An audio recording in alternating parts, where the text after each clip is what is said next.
Este programa é recomendado para maiores de 14 anos.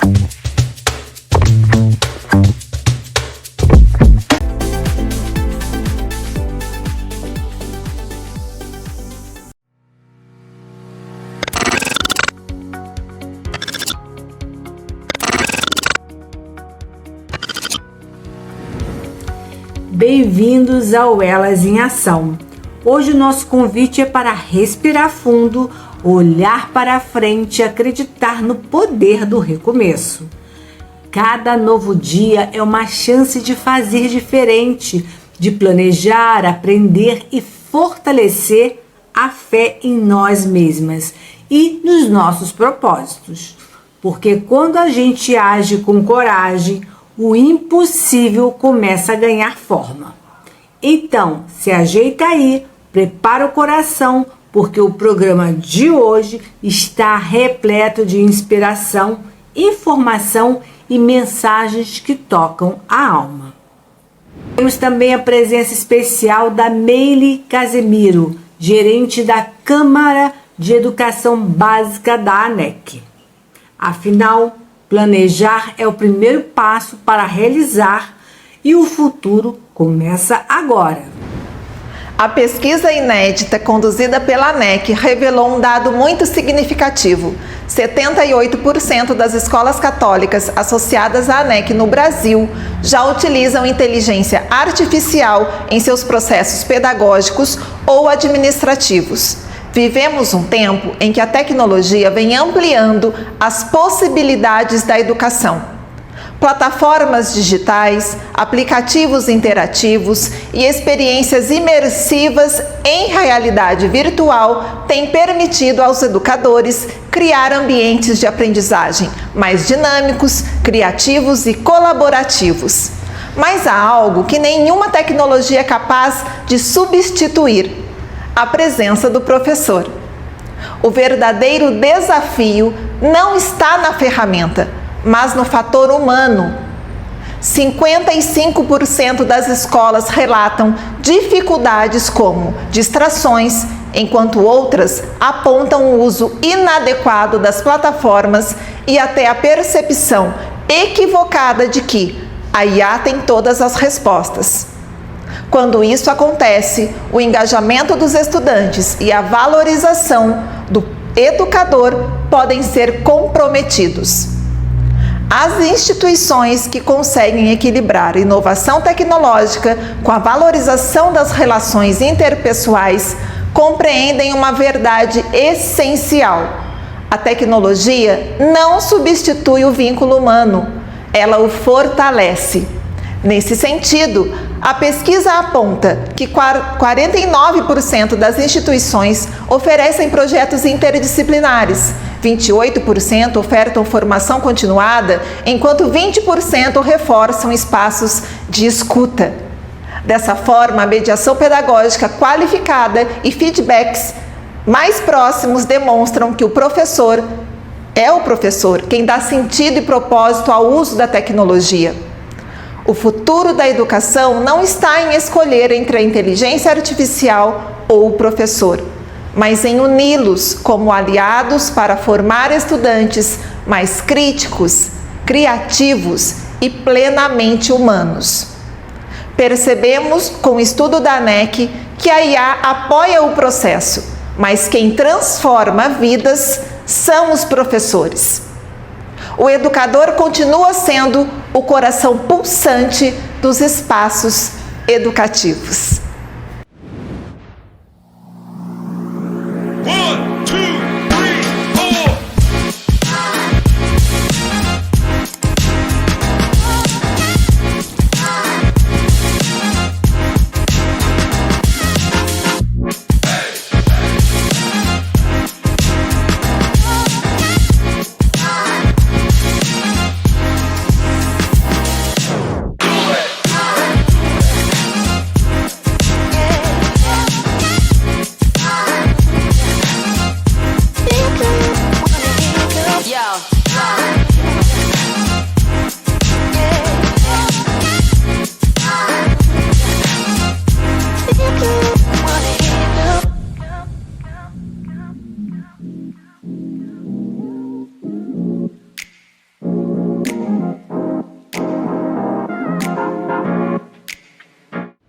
Na hora do livro de hoje, temos uma notícia que nos enche de orgulho. A abertura oficial da primeira Expo Poemas na China 2025, com escritores brasileiros levando a nossa arte e cultura até o Consulado Geral do Brasil em Cantão. Nossa querida Bela Sarkis representou os autores e a comunidade brasileira da região sul da China. Vamos conferir?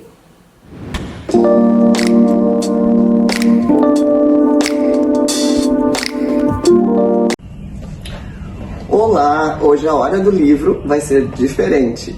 Estou aqui com o cônsul do Consulado Brasileiro de Cantão, na China, direto da China, o senhor Alan Celos. Tudo bem com o senhor? Muito obrigado. Primeiramente, eu gostaria de agradecer muito pela abertura que teve aqui conosco e já aproveitamos para fazer essa pequena entrevista. O que me chamou a atenção aqui, depois de um tempo que eu não vinha mais ao consulado, foi que tem uma mini biblioteca lá na recepção. Muito interessante. E eu gostaria de saber do senhor como surgiu essa ideia, o porquê disso e dizer em primeira mão que é muito boa essa ideia. Muito obrigado pela visita e pela iniciativa da exposição de poemas. É sempre um prazer para nós recebermos aqui os representantes da comunidade brasileira e também os amigos chineses, os amigos da cultura brasileira aqui na cidade de Cantão. Na verdade, quando eu cheguei aqui ao consulado, quando eu assumi as minhas funções aqui como cônsul-geral do Brasil, em agosto de 2023, o consulado já contava com aquela estante com livros e com também literatura infantil, né? Os famosos gibis, como a gente chamava na nossa geração, quando éramos pequenos, né? As revistinhas em quadrinhos, né? Da Turma da Mônica e outras ali em português. Isso tudo ajuda a despertar nas crianças já o interesse pela leitura, né? Eu sempre gostei muito de livros, então ao encontrar uma biblioteca eu sempre procuro valorizá-la e estimular que ela continue crescendo e sendo bem cuidada. É o que nós procuramos fazer aqui.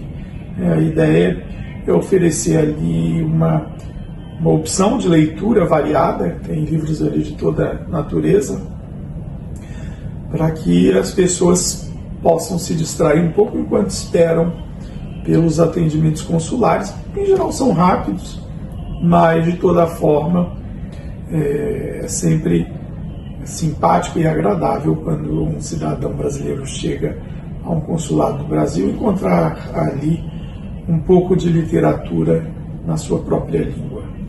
E agora, mais ainda, com muitos livros doados hoje de poesia.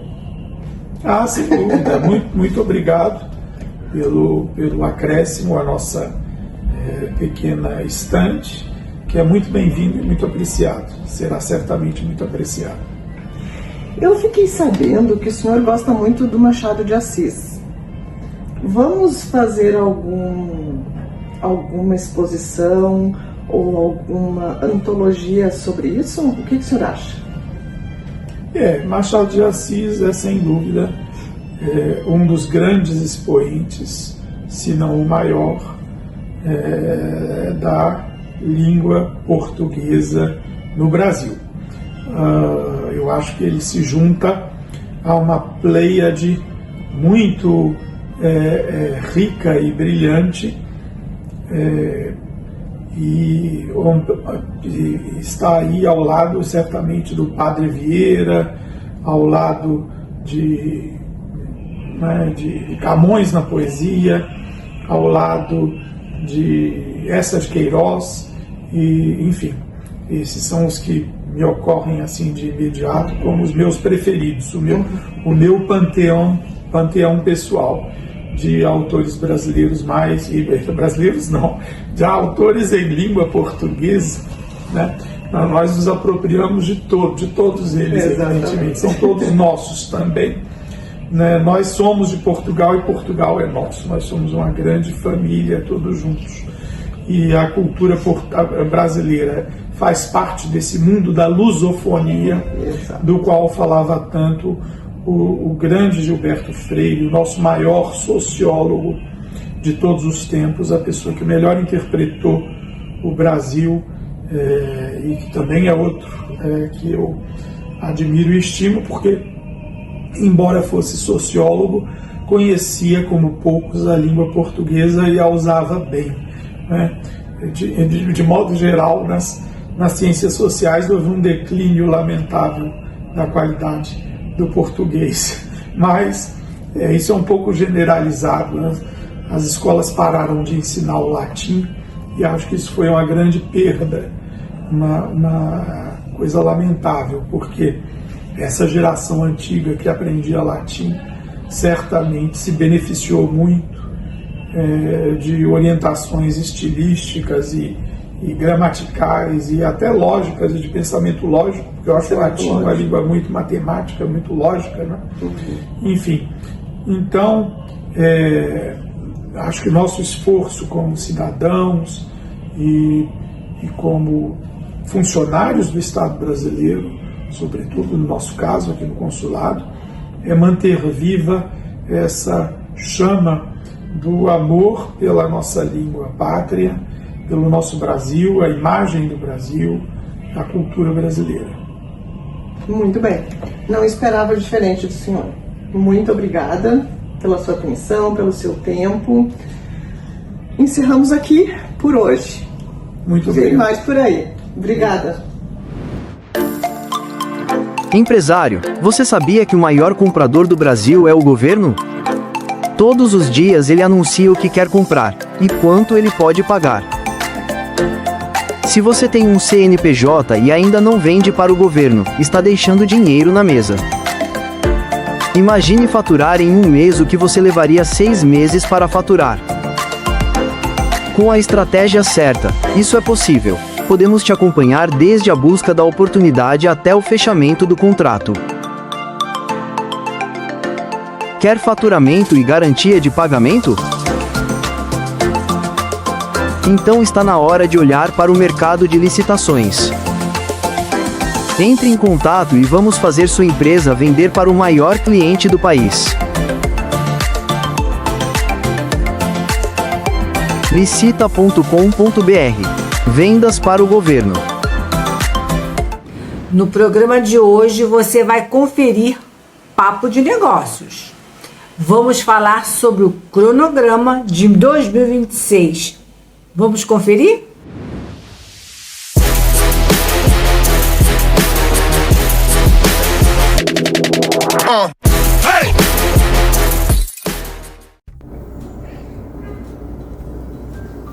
Olá, sejam muito bem-vindos ao Papo de Negócio. Eu sou Bruna Santos e hoje vamos falar um pouquinho sobre um cronograma de 2026. Isso mesmo, nossos clientes podem até estar pensando no que comprar neste Natal. Entretanto, nós, empresários e empreendedores, temos que pensar um pouco mais adiante.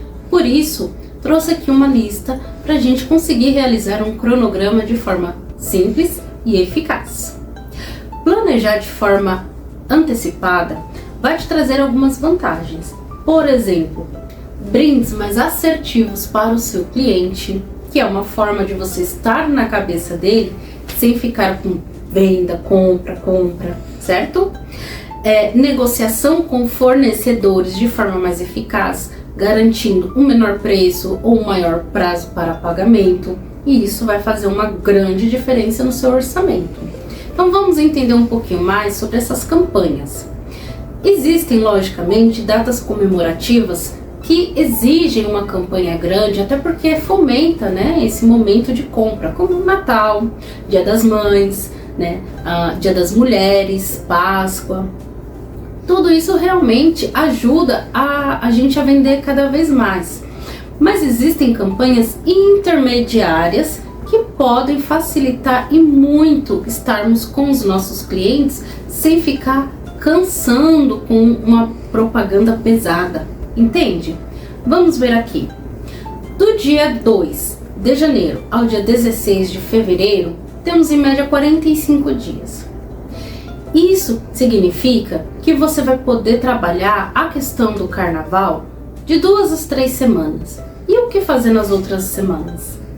É onde a gente pode criar campanhas intermediárias. Essas campanhas podem facilitar muito a sua venda e quando chegar na campanha do carnaval, seu cliente já vai estar muito mais familiarizado. Então anote aí essas dicas. Estamos falando, por exemplo, de conhecer o seu negócio.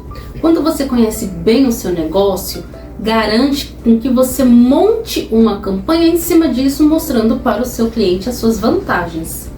Outro ponto também extremamente importante é definir o orçamento para investir em cada campanha. Isso vai facilitar você poder tirar um pouquinho daqui e colocar um pouquinho ali. Se você faz uma campanha, termina uma, começa a outra, termina uma, começa a outra, sem entender, sem ter essa visão ampla, faz com que você invista dinheiro, às vezes, em campanhas que não necessariamente vai te trazer tanto retorno assim. Então, quando você tem um cronograma anual, você vai saber aonde investir cada vez mais. Outro passo é qual problema o seu produto resolve do seu cliente. Isso mesmo, seu produto ou seu serviço vai resolver qual problema do seu cliente. Crie uma campanha informando ele sobre isso. Pode ser uma campanha muito mais barata que te traga um resultado muito mais alto. Outro ponto é, entenda quais canais de comunicação o seu cliente vai estar. Pode ser que você tenha já o seu público-alvo definido. Você pode ou aumentar a quantidade desse público-alvo ou buscar um novo. Com isso, você pode criar campanhas e estratégias diferentes para cada um deles. Há algumas redes sociais que exigem uma dancinha, né? Uma performance, sendo que tem outras redes sociais que exigem, por exemplo, um senso de comunidade. Então, o seu público-alvo vai estar nessas e você vai ter que atingi-los de acordo com a necessidade, né, deles, com o perfil deles. Então é isso. Você pode definir suas campanhas por meio de forma estratégica, pensado e planejado. E aí, gostou dessas dicas? Me siga para mais e vamos continuar esse bate-papo no Instagram. Até o próximo programa. Pega seu cafezinho, porque vem aí o Café com Cláudia. Um tema urgente e necessário. O que fazer quando o plano de saúde nega o tratamento contra o câncer? A doutora Cláudia traz informações valiosas, caminhos possíveis e, claro, aquele abraço em forma de conversa que acolhe e orienta. Roda aí!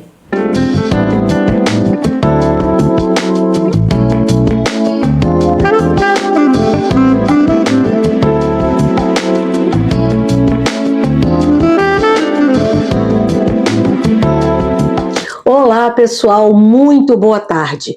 Outubro Rosa é sobre prevenção sim, mas também é sobre enfrentamento.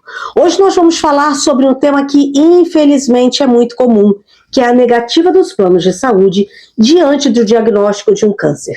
Se você ou alguém próximo já passou por isso, sabe quanto essa recusa machuca e assusta. Mas também é importante saber que você tem os seus direitos. Você quer saber mais? Pega o seu cafezinho e vem comigo que eu vou te mostrar. O diagnóstico do câncer é uma das piores notícias que alguém pode receber. É uma doença de progressão rápida e o início imediato do tratamento pode ser decisivo para a cura. Mas além de lidar com o susto, muitos pacientes se deparam com outro obstáculo: a negativa do plano de saúde para cobrir o tratamento. E isso, quando há prescrição médica, é uma prática abusiva. Mas o que o plano de saúde deve cobrir? O câncer tem cobertura obrigatória pelos planos de saúde e, quando há indicação médica, o plano deve garantir a realização dos exames necessários, o fornecimento de medicamentos, a realização de quimioterapia ou radioterapia, cirurgias, inclusive robótica, imunoterapia e o congelamento de óvulos até o fim do tratamento. Aí também exames genéticos e de imagem. Negar qualquer um desses procedimentos com base em cláusulas contratuais é colocar a vida do paciente em risco. Os argumentos mais usados para negar costumam ser a falta de previsão contratual, a alegação de que o tratamento seria experimental, a ausência de determinado tratamento no rol da ANS, que é a Agência Nacional de Saúde, ou até carência contratual. Mas quando há prescrição médica fundamentada, essas justificativas não se sustentam. O plano de saúde não pode decidir o que é melhor para o paciente pois isso cabe ao médico. Mas o que fazer diante da negativa? Se o plano de saúde negar o tratamento, siga esses passos. Solicite a negativa por escrito com justificativa formal. Anote todos os protocolos e registros de contato. Junte os seus documentos, o laudo médico, carteirinha, negativa e dados pessoais. Procure orientação jurídica especializada e registre uma denúncia na ANS. Se necessário, entre com uma ação judicial e peça tutela de urgência para garantir o início imediato do tratamento. Em alguns casos, além de garantir a realização do tratamento, ainda cabe indenização por danos morais. A negativa indevida causa sofrimento, angústia e pode agravar a doença. E o judiciário reconhece esse impacto. Receber o diagnóstico de um câncer já é um abalo profundo, mas quando além disso vem a negativa do plano de saúde, o impacto emocional se multiplica. A paciente se sente desamparada, injustiçada e muitas vezes sem forças para lutar. E é nesse momento que a informação vira uma ferramenta poderosa no tratamento. Saber que você tem direitos, que pode recorrer e que não está sozinha muda tudo. Existem grupos de apoio, redes de acolhimento, profissionais da saúde e do direito que atuam diretamente para garantir que nenhuma mulher fique sem tratamento. E compartilhar essas informações é um ato de empatia, porque talvez você não esteja passando por isso, mas alguém próximo pode estar. E esse café pode ser um empurrão que faltava para buscar ajuda. Mas atenção, o plano de saúde não pode cancelar o contrato durante o tratamento. É importante saber que se você está em tratamento, o plano não pode cancelar a sua cobertura de forma unilateral, mesmo que o contrato seja coletivo, como os empresariais. Mesmo que haja mudança no vínculo, como você pedir demissão ou ser demitida. O plano deve garantir o atendimento até o final do tratamento. Isso é respeito, isso é dignidade e é o mínimo que se espera de um sistema que deveria cuidar. Outubro Rosa é sobre prevenção, sim, mas também é sobre dignidade, respeito e acesso à saúde. Se você está enfrentando uma negativa, não desista. Procure ajuda, exija os seus direitos e siga em frente, com coragem. Esse café é para você que está lutando por um cuidado justo e para todas as pessoas que já passaram por isso e seguem inspirando outras mulheres. Eu te vejo no próximo sábado para mais um Café com Cláudia aqui no Elas em Ação. Eu espero por vocês. Até lá. A Voz da Alma de hoje, no seu terceiro episódio, a Cássia Vandemiati fala sobre a dor da perda de um filho e o processo de reencontro com a fé e a esperança. Inspirada no Salmo 23:4, ela nos ensina que Deus está presente até nos vales mais escuros e que escrever uma carta para o próprio coração pode ser um gesto de cura. Vamos conferir?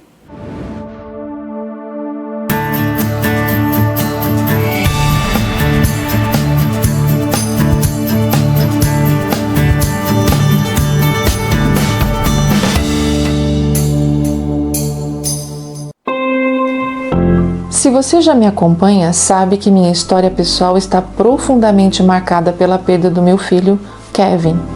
Essa dor imensa que vivi me trouxe um conhecimento único, que hoje aplico para cuidar de mães, de pais que enfrentam a mesma dor.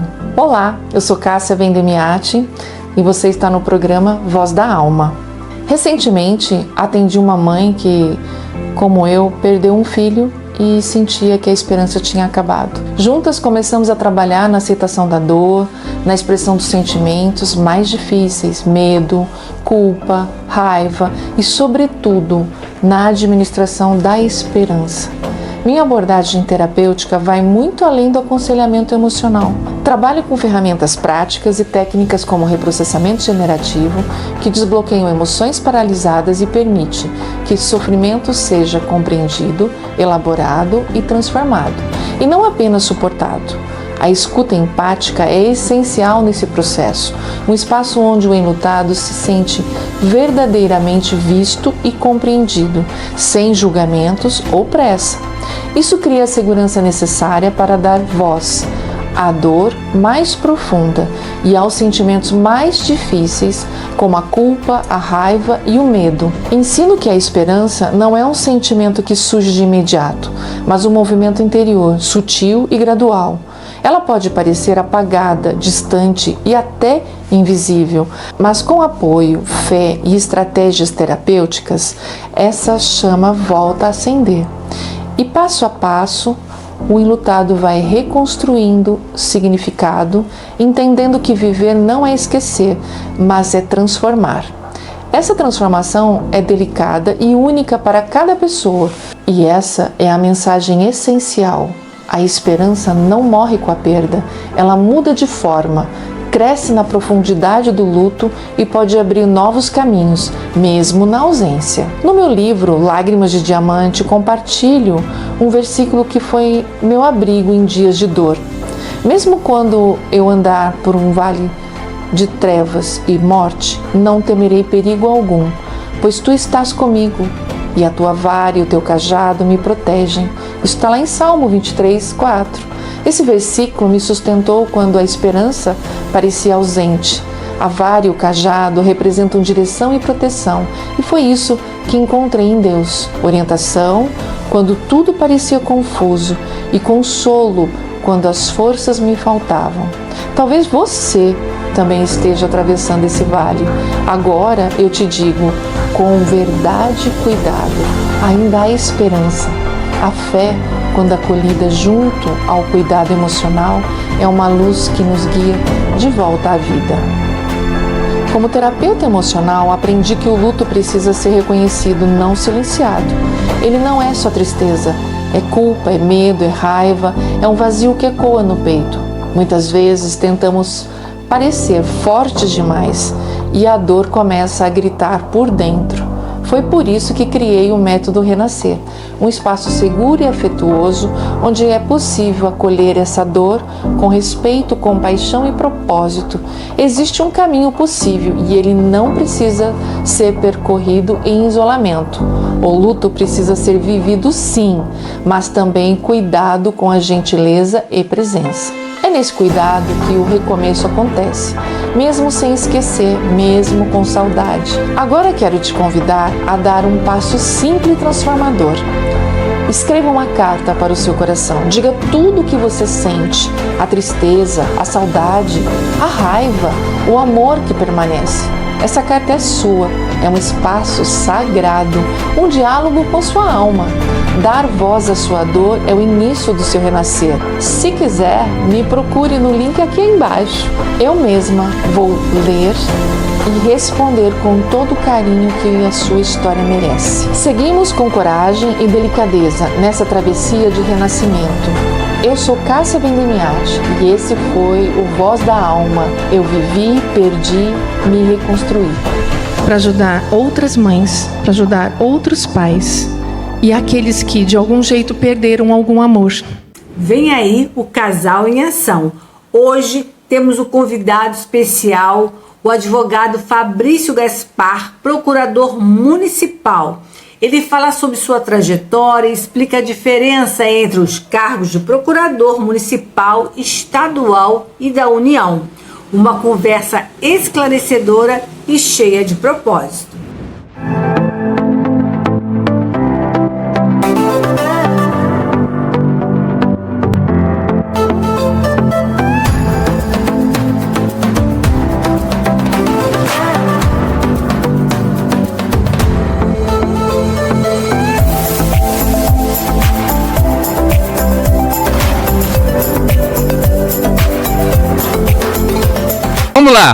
Brasil, mais um motivo de alegria hoje. Estou recebendo aqui Dr. Fabrício Gaspar, Brasil. A gente querer se apresentar, né? Que o rapaz vem com essa humildade, mas vem metendo pé. Todos sabem que é verdade. Agradecendo a gente fica sem palavras. Mas eu que quero agradecer a você, a senhora Margarismo, que eu já conheço como Rafaela há muito tempo, né? Agradecer a toda a audiência aí da TV Metropolitana e a você, mais uma vez, por me escolher para estar aqui nesse, que eu tenho certeza que é um dos projetos mais importantes da sua vida e que você está levando com muita competência. Eu tenho assistido, tenho visto, né? Tenho concordado com as discussões, principalmente da forma absolutamente respeitosa como você traz e, sobretudo, irreverente. Ou seja, a gente assiste um programa semanal que traz realmente informação, conversa de boa qualidade e irreverência, humor nesses momentos tão tristes que a gente está vivendo. Então, obrigado. Né? Eu não me sinto à vontade de me apresentar, mas eu sou Fabrício Gaspar, como já falou, advogado e procurador da cidade, nascido aqui em Duque de Caxias há 44 anos, ex-morador do Gramacho, você sabe, né?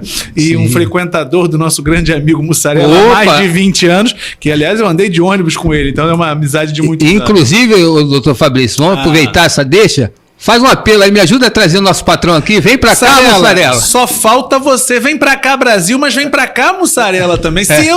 Se o Miquita, meu compadre Miquita, também esteve aqui, se nós que não somos 10% da sua comunicação, da sua receptividade, da sua história nordestina, já estamos aqui, por que você não? E o dia que você vier, vem eu e Miquita aqui na porta pra te dar segurança e suporte. Vamos trazer o Mussarela aqui. É um patrimônio da cidade. Queremos que ele conte aqui pro público histórias que só ele tem, né? Que só ele tem e que são tão verdadeiras que eu conheço ele há 25 anos, ele repete a mesma história com os mesmos detalhes.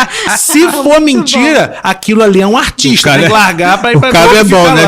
O cabra é bom, mas o cabra é bom independente disso. É isso aí, Brasil, é isso aí.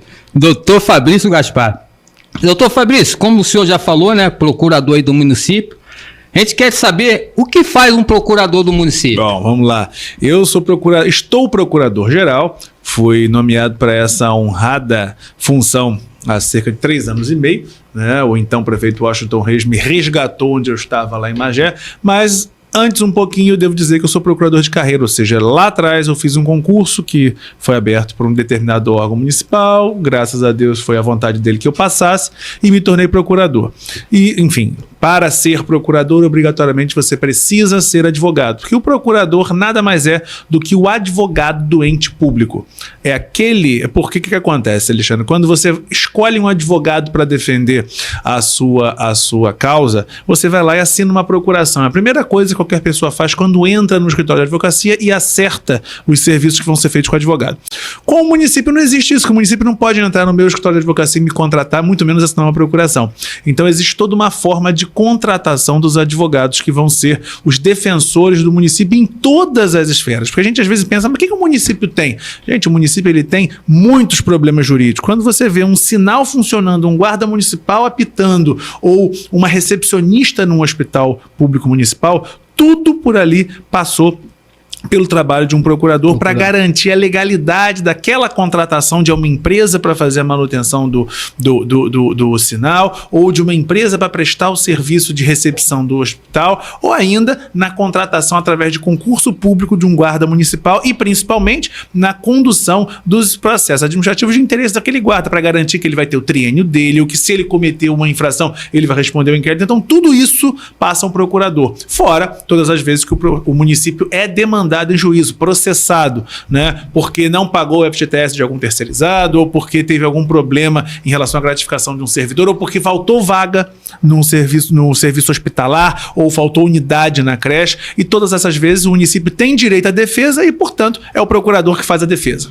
É trabalho com força, Brasil. Muito. Como, por exemplo, do doutor Fabrício. Na época da pandemia... Nossa, eu trabalhei demais. Trabalhou um pouquinho, né? Abre e fecha na cidade. Nós tivemos aqui na cidade de Duque de Caxias uma posição muito de vanguarda. E naquela época eu já defendia, Alexandre e Rafaela, que a gente... por mais que as intenções do Ministério Público, do Ministério da Saúde, do governador, sejam as melhores possíveis em relação a algumas políticas públicas, o prefeito foi eleito para gerir, para botar a mão na massa e fazer. E o prefeito daqui tinha uma visão, tinha uma forma de enfrentar a Covid que não era concordada, não era de acordo com outros pontos, né? E aí nós tivemos muitas demandas judiciais. Eu fiz um levantamento para o meu último livro, que saiu agora em junho, e aí nós vemos mais de 30 ações que o Ministério Público entrou diretamente contra o município, questionando, enfim, a não fechamento do comércio, as formas de vacinar, enfim, uma intervenção muito triste. E na maioria delas nós tivemos decisões aqui no Juízo de Caxias, mandando o juiz acolher, e aí nós levávamos como procurador ao Tribunal de Justiça esses questionamentos e conseguíamos, em alguns pontos desconstituir, em outros não permitir que a multa fosse aplicada no CPF do prefeito. Foi um trabalho muito grande, né? E hoje nós vemos aí que cada um teve uma forma real de funcionar. Pena, né? Valeu, sempre valeu, né? Eu acabei me tornando o procurador da Covid. Como eu falei, eu sou procurador de carreira, mas eu assumi no dia a Procuradoria-Geral, que é a chefia da Procuradoria do município, né? Eu assumi no dia 5 de março de 2020, no dia 14, no meio não, 9 dias antes, no dia 14, a OMS declarou a pandemia da Covid, né? E aí nós tivemos esse desafio de enfrentar. Eu peguei Covid com 10 dias, depois me curei e fui tocar. Eu tive também, quase morri. Doutor Fabrício, eu não tinha essa opção. Conta pra gente qual é a diferença entre um procurador do município, da União e do Estado. Bom, a diferença basicamente, Rafaela, é de nomenclatura. E, obviamente, do ente que esse procurador defende. O procurador do município é aquele que representa o município, seja em juízo ou fora dele, através de consultoria jurídica. É o advogado, aquela pessoa que presta serviços jurídicos específicos ao município. O mesmo raciocínio se dá para os estados. Ou seja, existe no âmbito de todos os 27 estados brasileiros uma procuradoria de cada estado desse, uma procuradoria geral de cada estado que congrega os procuradores do estado que também são concursados, são admitidos ao serviço público através de concurso e que vão fazer as defesas, né, que aqueles estados a se defender e também dos órgãos estaduais, porque quando você pensa em estado não é só o estado em si, você tem o DETRAN de cada estado, você tem as fundações de saúde de cada estado, você tem o DETRO, departamentos de estrada de rodagem. Você tem várias fundações e autarquias, vários órgãos que precisam de defesa. Já na União, né, não existe procurador da União, existe o advogado da União. E a diferença, como eu falei, é meramente nomenclatura. Por quê? Porque procurador da República é membro do Ministério Público, é uma carreira voltada para outra função, né, que também tem funções de defesa, mas não doente, não defesa da União quando ela está sendo processada porque uma pessoa morreu no hospital, mas de defender o caráter da República, a democracia, alguns valores e tudo mais. Então, a nível federal é o procurador, perdão, é o advogado da União, que é aquele que defende os interesses da União, e a nível municipal e do estado são procuradores do município e dos estados. Mas o nosso trabalho, falo com muita tranquilidade, é literalmente o mesmo, defender o ente. Da mesma forma que quando alguém não paga o IPTU, eu vou lá e entro com uma execução fiscal, e infelizmente muitas pessoas estão nos vendo, recebem essas notificações, porque é com base nisso que a gente faz a cidade rodar. Da mesma forma, quando um procurador do estado, né, executa uma empresa que não pagou ICMS, da mesma forma o advogado da União, ele executa aqueles contribuintes que não pagam imposto de renda. Enfim, nossa função é literalmente a mesma. Entendi. Pelo que o senhor falou aí, é trabalho, né? É bastante coisa. Como é que é essa escala, doutor? Alexandre, eu queria fazer uma declaração aqui. Trabalhar com a família Reis é algo que é um desafio muito grande, porque não quero aqui fazer prosopopeia nem a favor nem contra, mas podem acusar eles de tudo, menos de que não são trabalhadores. Porque é o seguinte, enquanto tiver sol no céu, e se não tiver alguma emergência muito grande, que aí nem precisa ter sol. O maior exemplo foi na Covid, né? Na Covid foi uma situação como essa, né? O hospital. Enfim, eles são muito presentes e automaticamente ao serem presentes, eles são muito acessíveis. E no que são muito acessíveis, as demandas chegam a eles e eles não jogam para assessor, jogam direto para mim. Então, eu não vou dizer para você com tranquilidade que eu não tenho horário, né? Que seja sábado, seja domingo, e eu acho que nós somos obrigados a atender, porque se nós estamos nas posições que estamos, primeiro que quando o servidor público, seja ele agente político, seja ele agente de carreira, como é o meu caso, ele está ali para servir, ele recebe o salário dele para servir. Se recebe mal ou se recebe atrasado, é uma decisão dele se vai continuar ou não, mas enquanto ele estiver no cargo e na função, ele tem que atender. Essa é a minha meta, e quem já me visitou na procuradoria sabe, Todo mundo é recebido. Pode não ter agenda, posso não ter marcado, mas as pessoas são recebidas porque é uma obrigação de todo servidor. E é assim que a gente vai tocando. É muito trabalho, são muitas demandas, é muito estresse. E eu não sou só procurador, eu sou advogado também, né? Então a gente tem muitas demandas a cuidar, mas Deus dá força para tudo, não tem jeito. Toda mulher carrega uma história, feita de desafios, conquistas e muita força. E cada trajetória merece ser contada. Não apenas para ser lembrada, mas para inspirar outras mulheres a acreditarem no próprio poder. A editora Elas Literae acredita no poder da escrita como ferramenta de empoderamento. E agora, você pode fazer parte do livro colaborativo O Poder da Sua História, com lançamento em dezembro. Últimas vagas abertas para mulheres que querem deixar um legado e escrever juntas um novo capítulo da literatura feminina brasileira. O poder da sua história pode inspirar o mundo, mas ele começa com a sua coragem de escrever.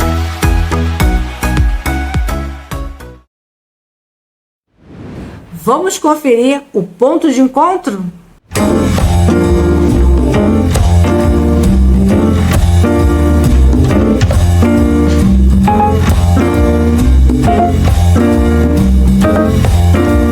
Hoje o Elas em Ação tem o prazer de receber uma convidada que tem transformado a forma como muitas pessoas se posicionando no mercado de trabalho. Vitória Arda. Tudo bem? Tudo bem, Alice? E você? Boa tarde. Boa tarde. Vitória, você é daquelas profissionais que une técnica e humanidade? Sim, eu sou uma daquelas pessoas que não consegue não lidar com outras pessoas. Muito bom isso. Você é especialista em recrutamento, né? Tem uma experiência aí com candidato e estruturação de processos seletivos. E atua há mais de 4 anos com foco de recolocação profissional. Como é que é lidar com tudo isso, Vitória? Olha, é um desafio, né? São muitas demandas ao mesmo tempo, mas ao mesmo tempo ver o impacto do meu trabalho no cotidiano das pessoas, né? Receber aquela mensagem tão calorosa, né? De que uma pessoa se recolocou por minha causa, seja por um processo pelo qual eu conduzi, seja às vezes uma reformulação de currículo, uma reformulação de LinkedIn, é algo que me deixa muito entusiasmada, me dá força para continuar, apesar ali das adversidades da própria correria do dia a dia. Você é fundadora da Vincere. O que é a Vincere? Então, é a minha empresa de recolocação profissional, onde eu faço, em conjunto com a minha equipe, mentoria de carreira multidisciplinar, né? A gente mexe ali com o currículo, com o LinkedIn, com a entrevista, a gente direciona as pessoas para as vagas que estejam mais alinhadas com os perfis delas. Então, é algo bem bacana que eu venho construindo aí no último ano, né? Desde outubro do ano passado. Muito bom isso. E se você está buscando recolocação para entender como montar um currículo que se destaque ou precisa compreender melhor as exigências do mercado atual, essa conversa é para você, não é mesmo, Vitória? Exatamente. Pode entrar em contato que eu estou aí à disposição. Então seja bem-vinda ao Elas em Ação. É um prazer ter você aqui com a gente. Prazer é todo meu. Mais uma vez agradeço imensamente o convite. Estou honrada de fazer parte de um projeto tão bonito como esse. Obrigada, eu que agradeço. Quero você muito mais vezes aqui conosco. Eu tenho inúmeras perguntas para ti, tá? Além do currículo, o LinkedIn se tornou praticamente obrigatório, né? Para quem está no mercado de trabalho, para quem quer ser inserido de novo no mercado de trabalho. O que é o melhor perfil? Como é que o perfil precisa estar para ser encontrado e gerar oportunidades? Eu acho bacana, Alice, essa pergunta é muito legal, mas eu acho bacana de frisar que o LinkedIn, ele é uma rede social profissional. Então, muitas pessoas acabam confundindo, né, transformando o LinkedIn num segundo Instagram, num segundo TikTok. O LinkedIn, ele é totalmente focado em recolocação, né? A rede surgiu pensando nisso. Então, eu acredito que um bom perfil seja um perfil que demonstre as suas melhores habilidades para o mercado, de fato, tá? Eu acredito que o bom perfil, ele seja aquele perfil de fato profissional, aquele perfil que transmita ali as tuas experiências de maneira estratégica, né? Que diga ao mercado quais são os seus objetivos profissionais, que diga ali, olha gente, eu estou aberto aqui a novas oportunidades, eu estou precisando, eu estou buscando, eu estou pretendendo fazer ali a minha movimentação dentro do mercado, e um perfil estratégico acima de tudo, né? Um perfil que esteja de fato alinhado também com o que o mercado busca, né? Eu acredito que um perfil muito básico ou muito generalista, ele não atrai tanto. Então, eu acredito que seja algo nesse sentido. Como chamar atenção, então, dentro do LinkedIn? Por exemplo, eu preciso de uma recolocação, estou em busca dessa recolocação. De que forma? Assim, sou leiga, né? Eu não sou leiga no LinkedIn, não, tá? Mas finge que eu sou leiga, não sei manipular muito bem aquela ferramenta, mas me falaram que o LinkedIn é abertura de portas.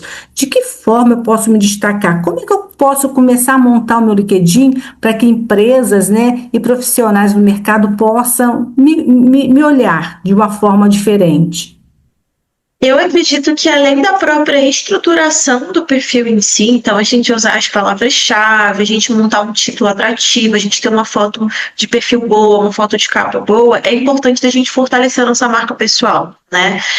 Hoje em dia a gente tem essa concepção dentro do recrutamento que quem não é visto não é lembrado. Então, imagina que eu tenho acesso a 1 milhão de contas no LinkedIn, mas todas elas vão me chamar a atenção? Não, vai me chamar a atenção quem tem ali a marca mais forte, vai me chamar a atenção quem tem ali um perfil bem estruturado, um perfil que está cheio das palavras-chave que eu estou buscando. Então, Alice, já que você está buscando emprego, né, já que você está procurando uma recolocação, eu recomendaria muito que você fortalecesse a sua imagem, né? Primeiro de tudo, você vai reestruturar o seu perfil, você vai fazer ali algo bem dinâmico, algo bem estratégico, mas também fazer postagens com regularidade, você fazer também algo que eu gosto bastante, que é abordar recrutadores no privado, fazer essas conexões, né? Esse networking estratégico eu acredito que funcione muito bem.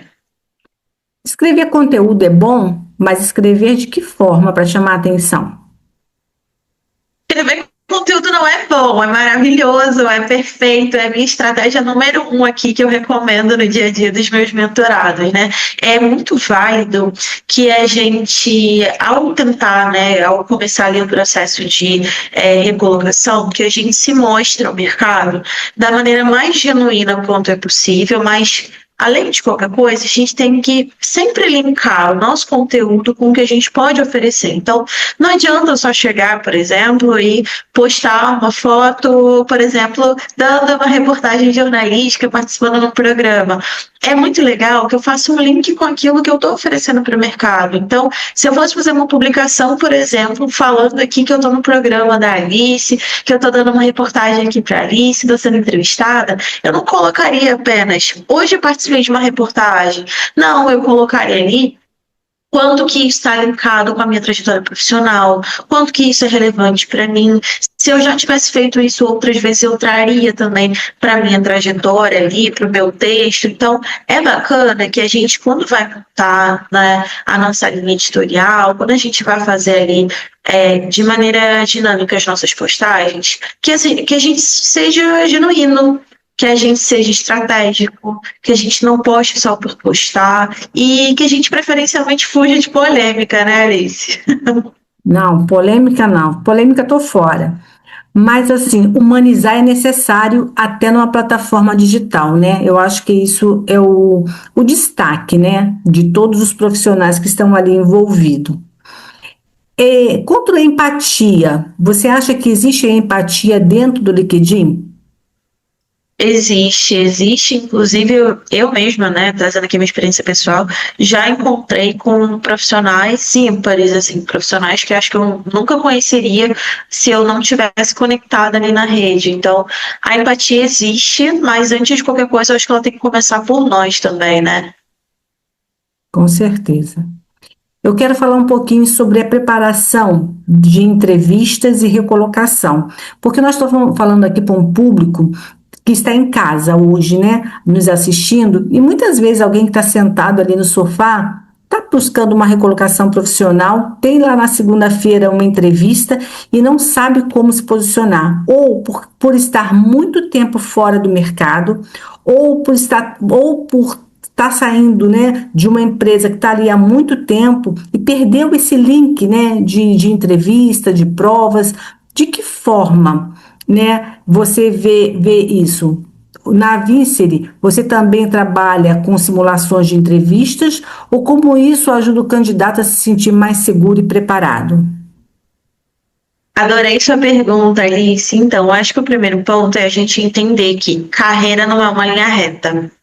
Não é a gente fazer o nosso currículo, mandar para a empresa e pronto, amanhã a gente está trabalhando, né? A carreira hoje em dia é algo que vai, que volta, que dá piruetas, então é importante a gente se preparar de maneira multidisciplinar, né? Adianta o meu currículo, por exemplo, estar super bem estruturado, super legal, super atrativo, e eu chegar na entrevista e eu murchar? Ou eu não ser tão simpático, ou eu não saber como responder as perguntas, ou eu não ter uma boa apresentação.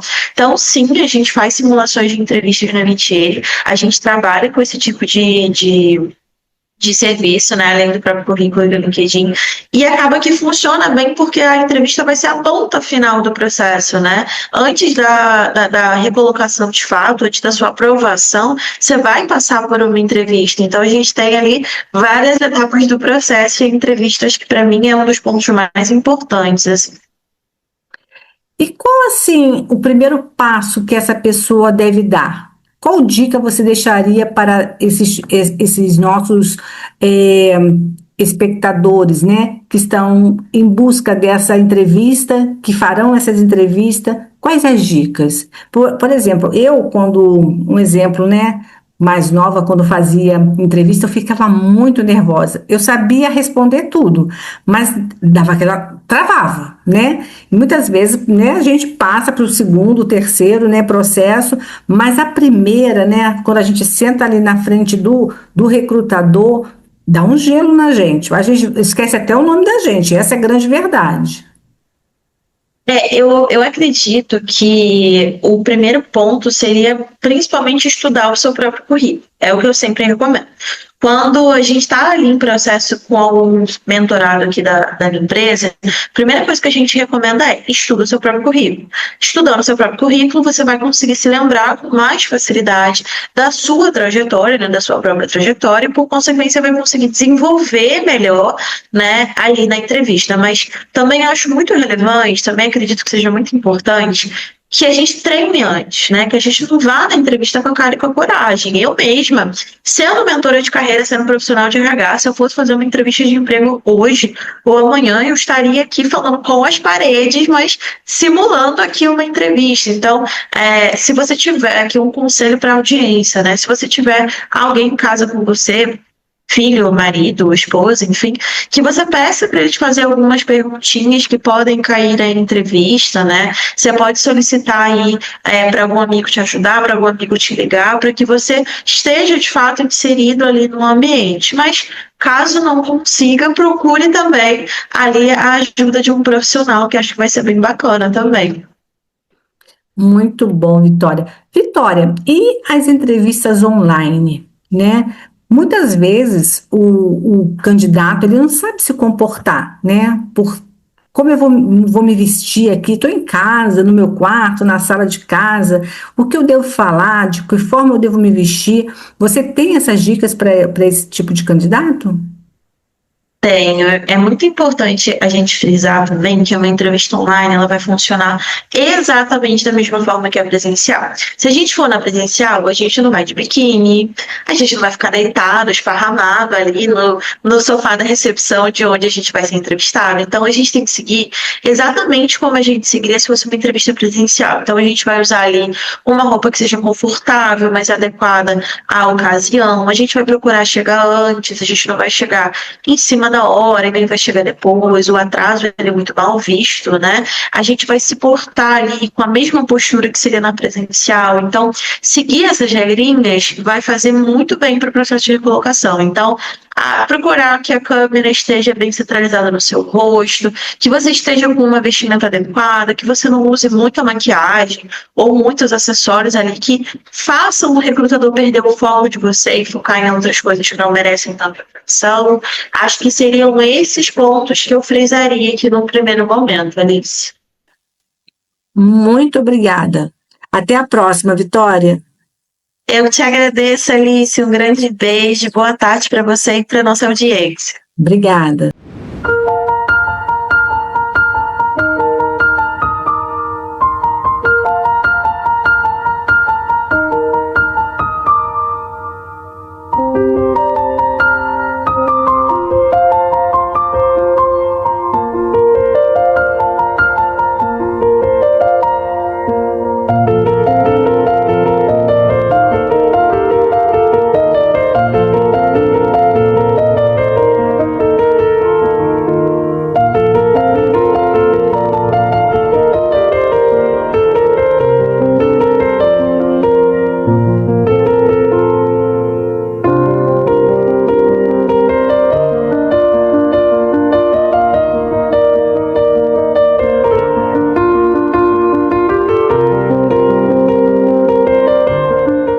Hoje, mais uma vez aprendemos que o conhecimento transforma, o amor cura e a fé renova. Cada história compartilhada aqui é um lembrete de que a vida, com todos os seus desafios, é também um convite à superação. Agradecemos de coração a todos os convidados e a você que nos acompanha, a nossa convidada especial, Meili Casemiro, que nos inspira com a sua visão e compromisso com a educação. Que o seu fim de semana seja leve, produtivo e cheio de esperança. E lembre-se, agir com propósito é o primeiro passo para transformar o mundo ao seu redor. O tempo por aqui passa tão rápido. Temos um encontro marcado no próximo sábado, às 15h30, aqui no Elas em Ação. Tchau, tchau.